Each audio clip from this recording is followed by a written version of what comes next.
invited the commissioner for car and Region 1 to shed lights on his interview regarding IPs.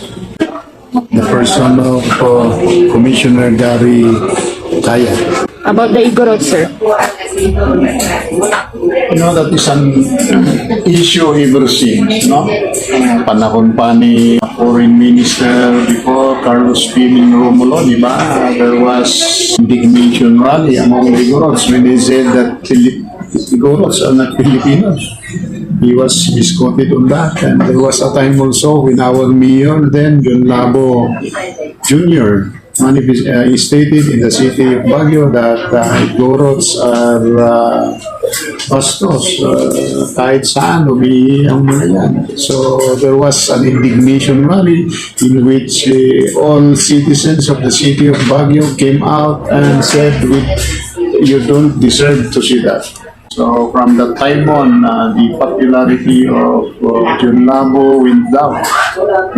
Again, there is an issue about the statement of the commissioner stating, among others, the Igorots are sometimes branded as communists, but he came to us and explained his side. The PIC process are guided by the law. In fact, there is now a latest Supreme Court decision as to when and where and how to conduct a PIC.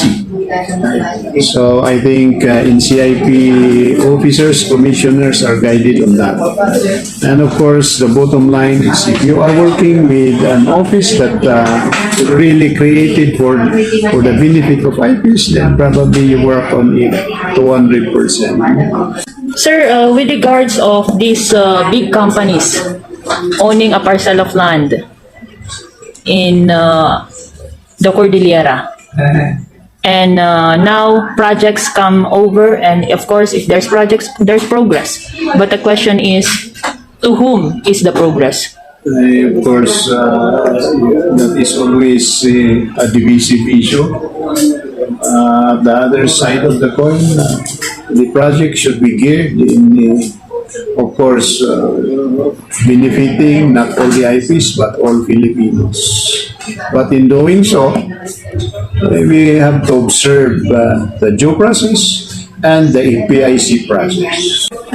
And why IPs come out with those statements? Of course, they come up with bad statements regarding some of the commissioners. If we look at it that it will not benefit them, but rather benefit these big corporations. And to show impartiality to the IPs, probably you should be partial to IPs, not impartial as the case may be. But of course, you have to observe the due process clause of the law. Sir, if this happens again in the near future, as it happens in the past, and it happens now, and it might happen again in the future, what is our action? That is what I'm telling the commissioner, that part of their mandate duty is to look at the law. Ano bang problema sa batas mo? Kaya yung batas ay discrimination din sa atin. Kasi imagine, owning a property and yet you cannot dispose of it. Sa atin naman, mga Igorots, wala naman nagsasabi na you can only dispose a property through your inherited rights. No. Pari-parehas naman tayo. The only way to dispose your property is through a deed of sale or donation as provided for in the civil code. Di po ba? Pero yung batas, gumawa tayo ng batas na mukhang pilay, ay yung property mo, hindi mo pwedeng mabinta. Anong klaseng batas yan? And there was already an interpretation from the Department of Justice before that this title issued by NCIP are the same ordinary titles being issued as if the same way those titles issued by DENR.